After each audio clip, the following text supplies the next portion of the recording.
Assalomu alaykum. Demak, IDC mock test kitobi sonlar va amallar birinchi mavzudan misollarini tahlil qilishni boshlaymiz. Demak, dastlabki savol. A taqsim 2 teng B taqsim 3 barobar S tengini qanoatlantiruvchi natural sonlar uchun A plus B plus C ning eng kichik qiymatini toping demoqda.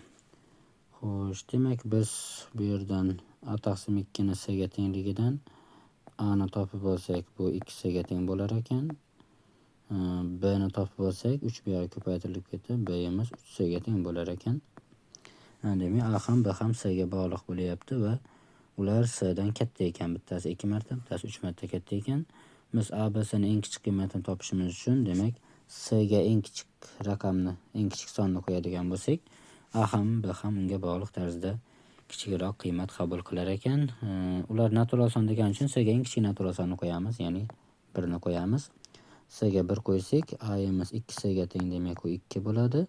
B imiz 3C ga teng, demak u 3 ga teng bo'ladi. Ularning yig'indisi esa 6 ga teng bo'lar ekan. Demak, eng kichik qiymati 6 bo'ldi. Javob C bo'ldi. Ikkinchi savol. Mana shu son 5 ga bo'linsa, x plus y ning eng katta qiymatini toping demoqda. Demak, 5 ga bo'linish qoidasini esga olamiz. Son 5 ga bo'linish uchun uning oxirgi raqami 0 yoki 5 bilan tugashi kerak edi. Demak, 5 ga bo'linish uchun y raqamimiz yoki 0 yoki 5 bo'lishi kerak. Yoki 0 yoki 5 bo'lishi kerak. Endi bizda x plus y ning eng katta qiymati kerak. Shuning uchun iloji boricha kattasini olganimiz yaxshi. Demak, biz 5 ni tanlaymiz. Y ga 5 ni qo'ydik. Endi y ga 5 ni qo'yganimizdan keyin bu son 5 ga bo'linishi ma'lum bo'ldi. Bizga mana x ning ahamiyati qolmaydi. X ga demak ixtiyoriy raqam qo'yishimiz mumkin bo'ladi. Y ga 5 qo'yganimizdan keyin yig'indisi kattaroq bo'lishi uchun biz x ga eng katta raqamni qo'yamiz, ya'ni 9 ni qo'yadigan bo'lsak, x plus y ning eng katta qiymati 14 ga teng bo'lar ekan. Javob B bo'lmoqda. Uchinchi savol. Agar A natural soni uchun A ning 33-darajasining oxirgi raqami 7 bo'lsa, A ning oxirgi raqamini toping demoqda. Demak, bir qoidani eslatamiz. Ixtiyoriy sonning 4 ga bo'lganda bir qoladigan darajasi o'sha sonning o'zi bilan, ya'ni ixtiyoriy raqamning deylik, o'sha sonning oxirgi raqami necha bo'lsa, o'sha raqamni o'zi bilan tugayveradi. 4 ga bo'lganda bir qoladigan darajasi. Demak, A ning 33-darajasi 33 ni ham 4 ga bo'lganda bir qoladi. Demak, A ning oxirgi raqami necha bo'lsa, A ning 33-sini oxirgi raqami ham o'sha raqam bo'ladi. Bizda o'sha raqam 7 mi? Demak, A sonining o'zining oxirgi raqami ham 7 ga teng bo'lar ekan. Javobimiz B bo'lmoqda. Demak, 4-savol. Mana shu ayirmaning oxirgi raqamini toping demoqda. Demak, 23, biz 23 emas, 3 ni o'zini e'tiborga olib qo'ya qolamiz. 3 ning 2025-darajasi, chunki oxirgi raqam deyapti. 3 ning 2025-darajasi ayrilgan 17 ni ham faqat 7 sini qoldiramiz oxirgi raqami deganligi uchun. 2023-darajasi. Ana endi 3 ni darajalari har 4 tada takrorlanar edi. Ya'ni har 4 tada oxirgi raqami bir xil o'ziga qaytib kelar edi. Shuning uchun 3 ning 2025-darajasining oxirgi raqamini topmoqchi bo'lsak, darajani 4 ga bo'lib, qoldig'ini topishimiz kerak. 2025 ni 4 ga bo'lsak, necha qoldiq qoladi? O'zi 4 ga bo'linish qoidasi qanday edi? 4 ga bo'linish qoidasi, agar sonning oxirgi ikkita raqami 4 ga bo'linsa, bu sonning o'zi ham 4 ga bo'linadi. Bizda 2025 da oxirgi ikkita raqami 25. Uni 4 ga bo'ladigan bo'lsak, bir qoladi. Demak, 3 da 2025-darajasi 3 ning birinchisi bilan tugar ekan. Chunki darajani 4 ga bo'lganimizda bir qoldi. Ayrilgan 7-dachi. 7 ning darajalari ham 4 tada takrorlanar edi va darajani 4 ga bo'lib, qoldig'ini qoldirar edik. 2023 ni 4 ga bo'lsak, necha qoldi? Qoldiq topish uchun yana oxirgi ikkita raqamini bo'lib qo'yishimiz yetarli. 2023 ni 4 ga bo'lganimizda qoldiq. Bu 23 ni 4 ga bo'lganda qoldig'imiz bilan bir xil bo'laveradi. 23 ni 4 ga bo'lsak, 5 chiqib 3 qolar ekan. Ham bunda ham 7 ni 3-darajasi o'sha qoldig'i qolaveradi. 3 ni birinchi raqam, 3 da birinchi darajasining oxirgi raqami 3 bo'ladi. 7 ni 3-darajasi 343 bo'lib, uning oxirgi raqami baribir 3 bilan tugayveradi. Bizga oxirgi raqami kerak xolos. 3 dan 3 ayirsak, 0 bo'lmoqda. Demak, oxirgi raqamimiz 0 ekan. Javob C bo'ldi. 5-savol. Mana shu ko'paytmaning natural bo'luvchilar soni A bo'lsin. A sonining natural bo'luvchilar sonini toping demoqda. Demak, sonning natural bo'luvchilar sonini topishimiz uchun darajalariga 1 qo'shib ko'paytirilardi. Demak, A barobar darajalariga 1 qo'shaman. 2023 ga 1 qo'shaman. 2024 ko'paytirilgan 2024 ga 1 qo'shaman. 2025. Mana shu ko'paytmamiz A ga teng bo'lar ekan. Endi bizdan mana shu A sonining natural bo'luvchilar sonini toping demoqda. Endi buni natural bo'luvchilar sonini topish uchun dastlab buni tub ko'paytuvchilarga ajratib olamiz. Xo'sh, 2024 ni bu yerda ajratib ko'raylik. 2024 tub ko'paytuvchilarga ajratsak 2 ga bo'lamiz 1012, yana 2 ga bo'lamiz 506, 506 yana 2 ga bo'linar ekan 253, 253 nechiga bo'linadi? 11 ga bo'linar ekan, 11 ga bo'linadi 23, 23 ga bo'linadi 1. Demak, bu 2 dan 3 ta bo'ldi. Ko'paytiramiz. 11 dan bitta, 23 dan bitta ko'paytiruv. Oldida 2025 bor. Endi 2025 ni ham tub ko'paytuvchilarga ajratib olaylik. 2025 2 ga bo'linmaydi, 3 ga bo'linar ekan. 3 ga bo'lsak 675 ekan. 675 yana 3 ga bo'linadi. 225, 225 yana 3 ga bo'linar ekan. Demak, bunda 75 qolar ekan. 75 yana 3 ga bo'linsa 25. 25 5 ga bo'linadi 5. 5 yana 5 ga bo'linadi 1 qolar ekan. Demak, bu 3 dan 4 ta bo'ldi hamda 5 dan 2 ta bo'ldi. Tub ko'paytuvchiga ajratib oldik. Endi natural bo'luvchilar sonini topishimiz uchun natural bo'luvchilar soni NBS. Natural bo'luvchilar sonini topmoqchi bo'lsak, darajalariga 1 qo'shib ko'paytirishimiz kerak. 2 ni 3-inchisi ekan, 3 ga 1 ni qo'shamiz 4. 11 ni 1-inchisi ekan, 1 ga 1 2. 23 ni ham darajasi 1, 1 qo'shsak 2 bo'ladi. 3 darajasi 4, 1 qo'shsak 5 bo'ladi. 5 darajasi 2 ekan, buni ham darajasiga 1 qo'shsak 3 bo'ladi. Shularni ko'paytirib qo'yamiz. 4 kere 2 8, 8 kere 16, 16 kere 5 80, 80 kere 3, 8 kere 3 24, 240 ga teng bo'lar ekan. Javob C bo'ldi. Xo'sh, demak, mana pastdagi qismni o'chirib yuboraylik va biz davom etamiz. 6-savol. A soni va B soni shunga teng bo'lsin.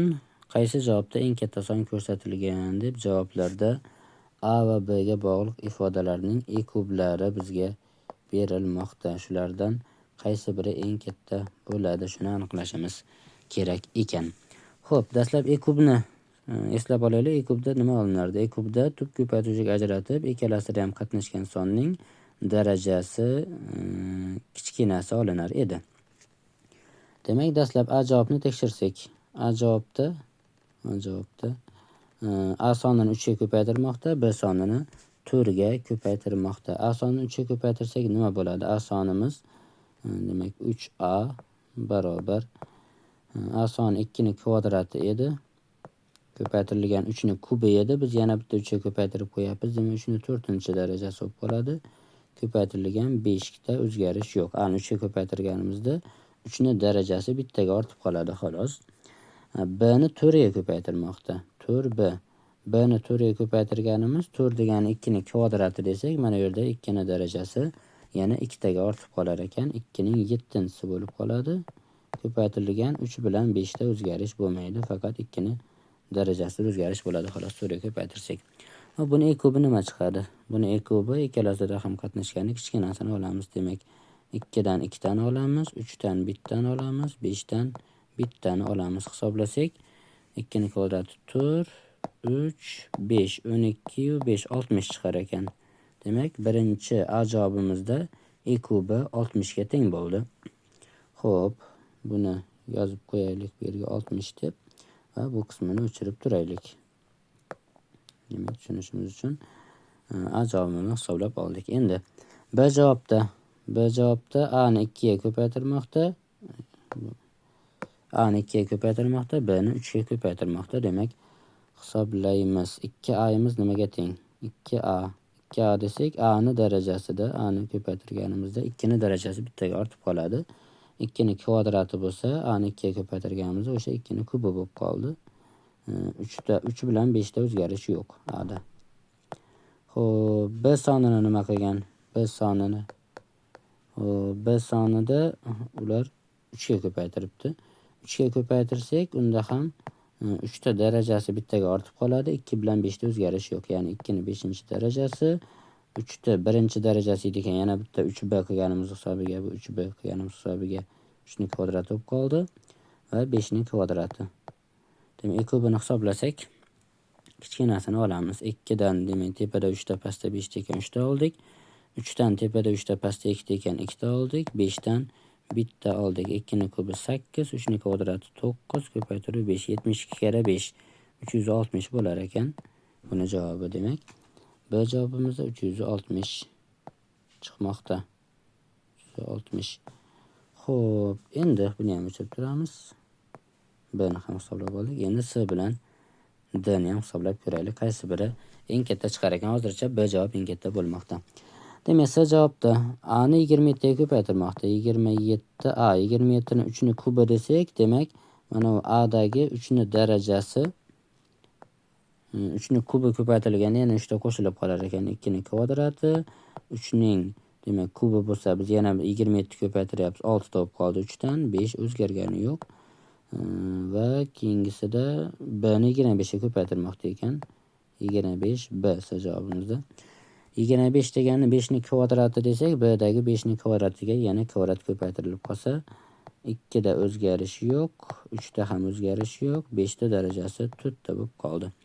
Demak, qaysi biri tanlanadi? Kichkinasini tanlaymiz, 2 ni kvadratini tanlaymiz, 3 ni oltinchisi 3 ta birinchisi bo'lsa, 3 ta birinchisini tanlaymiz, 5 ni birinchisi 5 ni to'rtinchisi bo'lsa, 5 ni birinchisini tanlayveramiz. Bu 4, 3, 5, bu ham 60 chiqarmikan? Bu ham 60 chiqdi. Bu ham 60 chiqdi. A javob bilan bir xil chiqdi. Hozircha eng kattasi B bo'lib turibdi, demak, hali ham. So'nggi D javobni tekshirib qo'yishimiz kerak. Agar D javob ham kichkina chiqsa, u holda B javobni to'g'ri javob deb qabul qilamiz. Demak, D javobda A ni 5 ga ko'paytirmoqda. A ni 5 ga ko'paytirsak, mana 5 ni darajasi yana bitta ko'paytirilib qoladi-da. Demak, 5A barobar 2 ni kvadrati bo'ladi, 3 ning kubi bo'ladi ko'paytirilgan, 5 dan 2 ta bo'lib qoladi. A da, A ni o'zi 5 dan bitta edi. 5A ga ko'paytirganimizda, demak, A da 5 2 ta bo'lib qoldi. Keyingisi 4B. 4 ni 2 ni kvadrati desak, demak, B dagi 2 ni darajasi 2 taga ortib qolar ekan. 2 ni kvadratiga ko'paytirganimizda 2 ni 7-si bo'lib qolar ekan. 3 bilan 5 ni kvadratida o'zgarish yo'q. Demak, qaysi birini tanlaymiz? 2 tepada 2 ta, pastda 7 ta ekan, 2 tasini tanlaymiz. 3 tepada 3 ta, pastda bitta ekan, o'sha bittani tanlaymiz. 5 tepada ham pastda ham 2 ta bo'ldi, o'sha 2 tani tanlayveramiz. Bu nima bo'ladi? 4, 3, 25. 4 kara 25 ni ko'paytirib olsak 100, 103 ga ko'paytirsak 300 chiqar ekan. Bu ham kattaroq javob chiqdi. A va C ga nisbatan, lekin bizda eng katta son ko'rsatilgan deb so'raganida, eng kattasi bizda B javob bo'lar ekan. 360 chiqar ekan. 2A va 3B sonlarining ekubi javobimiz B bo'ldi. Xo'sh, 7-savolga o'tamiz. 1 ni 5-si, 2 ni 5-si va hokazo 2025 ni 5-sining oxirgi raqamini toping demoqda. Demak, yuqorida bir eslab o'tdikki, ixtiyoriy raqamning 4 ga bo'lganda 1 qoladigan darajasi o'sha raqamni o'zi bilan tugayveradi.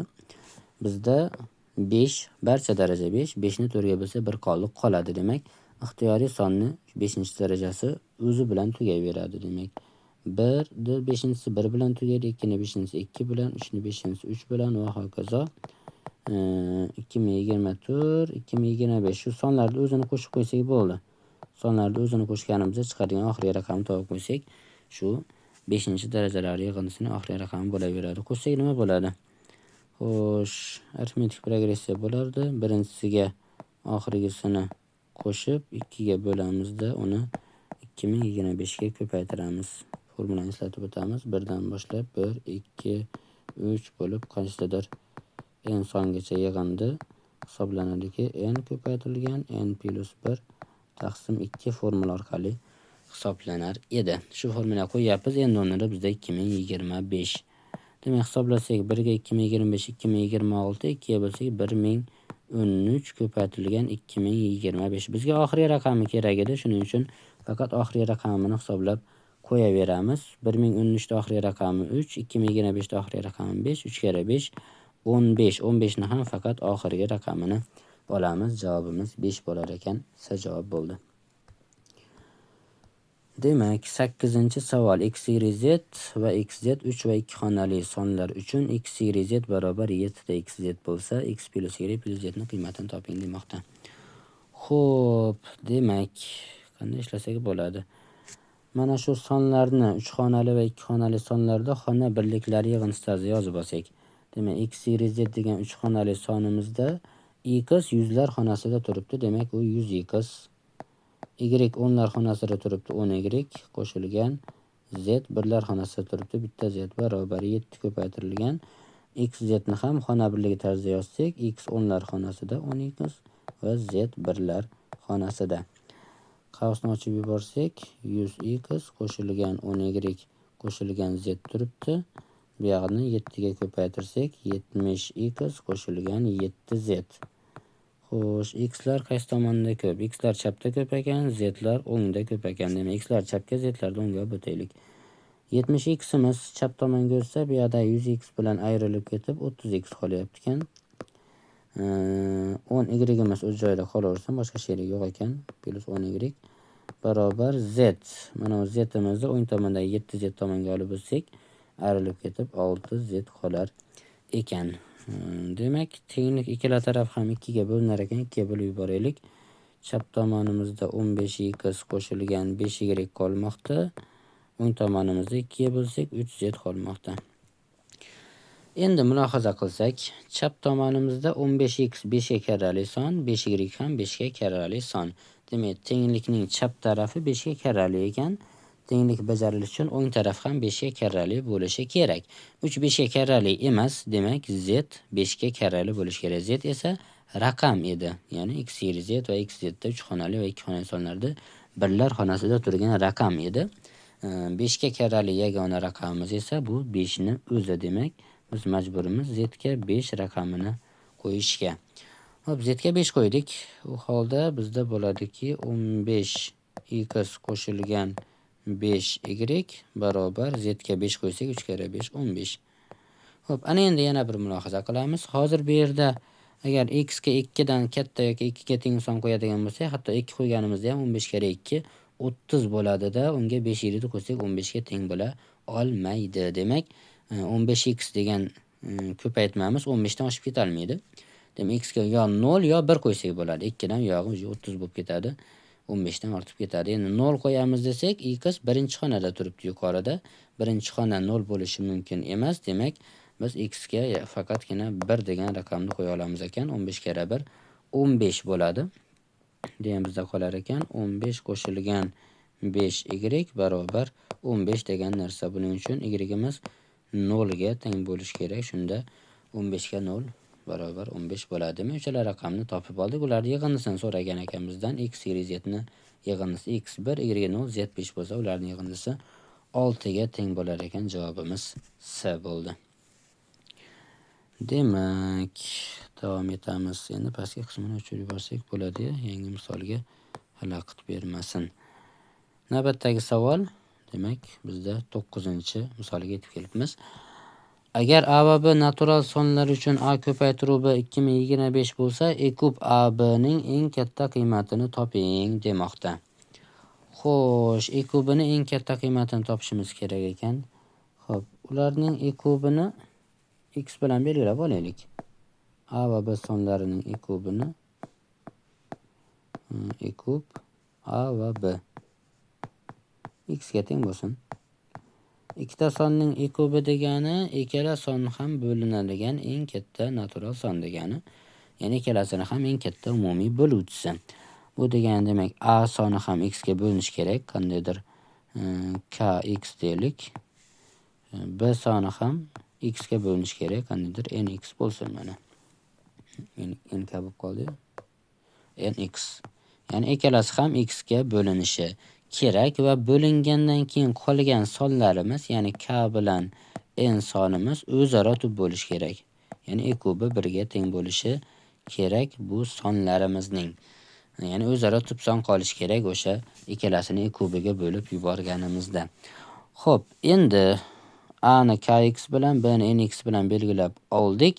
Bizda yana bir ma'lumot borki, ikkalasini ko'paytmasi 2025. A bilan b ni o'rniga mana shu belgilab olgan narsalarimizni qo'ysak, a ni o'rniga kx qo'ydik, ko'paytirilgan b ni o'rniga nx qo'ydik, barobar 2025.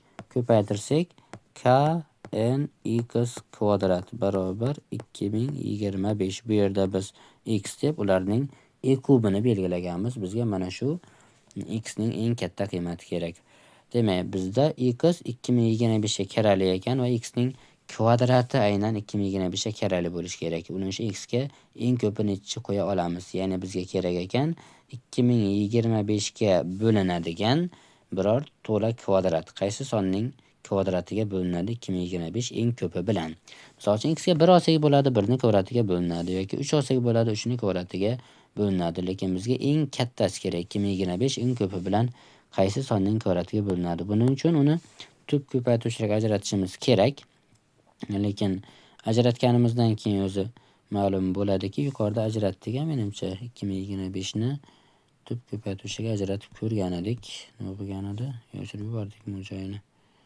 Mana 2025 da ajratganmiz ekan. Bundan buyog'i mana 3 ni 4-si 5 ning kvadrati bo'lgan ekan.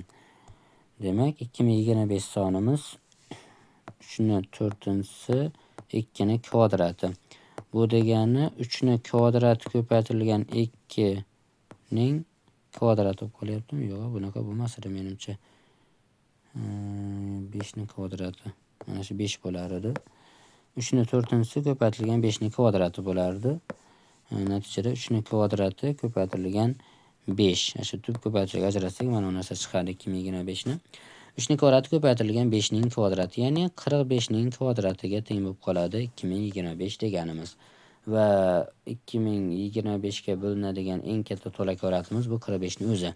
Ya'ni 2025 45 ning kvadratiga bo'linadi. Buning uchun x imiz eng ko'pi 45 sonini qabul qila oladi. Ya'ni x ga 45 qo'ysak ham 2025 bo'lib 2025 ga bo'linaveradi. Demak, eng katta qiymati 2025 ildizga 45 ga teng bo'lar ekan. Javobimiz C bo'lmoqda. Xo'sh, 10-savol. A plus 100 soni 4, 6 va 10 ga qoldiqsiz bo'linar ekan. Va A ning eng kichik natural qiymatini toping demoqda. Demak, biz dastlab 4, 6 va 10 soniga qoldiqsiz bo'linadigan eng kichik sonni topib olaylik. Ya'ni bu ularning ekuki hisoblanadi. 4, 6, 10 ning ekuki necha bo'ladi? 4 ni 2 ning kvadrati desak, 6 ni 2 kere 3 desak, 10 ni esa 2 kere 5 desak, tub ko'paytiruvchiga ajratib oldik. Va ekukda demak kattaroq darajasi tanlanar edi. 2 lar kvadrat 1 bo'lsa 2 ning kvadrati tanlanadi. 3 ham bor bizda va bizda 5 ham bor ekan. Ko'paytirsak 2 ning kvadrati 4, 12, 60 ekan. Demak, eng kichkinasi 60 ekan, uchalasiga qoldiqsiz bo'linadigan. Endi A plus 100 ni biz 60 ga tenglaydigan bo'lsak, A imiz manfiy chiqib qoladi. Bu bo'lishi mumkin emas. Bizda A ning natural qiymatini toping degan. Natural qiymati, shu sababli biz 60 ni tanlay olmaymiz. Buni nima qilamiz? 60 dan keyingi uchalasiga ham karali eng kichkina son. 60 dan keyingisini topmoqchi bo'lsak, unga yana bitta 60 qo'shamiz. Bu demak 120 ekan keyingi sonimiz. 4, 6 va 10 ga bo'linadigan keyingi sonimiz 120 ekan. A plus 100 ni endi 120 ga tenglasak bunda bo'laveradi. A imiz 20 ga teng chiqar ekan. Demak, A ning eng kichik natural qiymati 20 bo'lar ekan.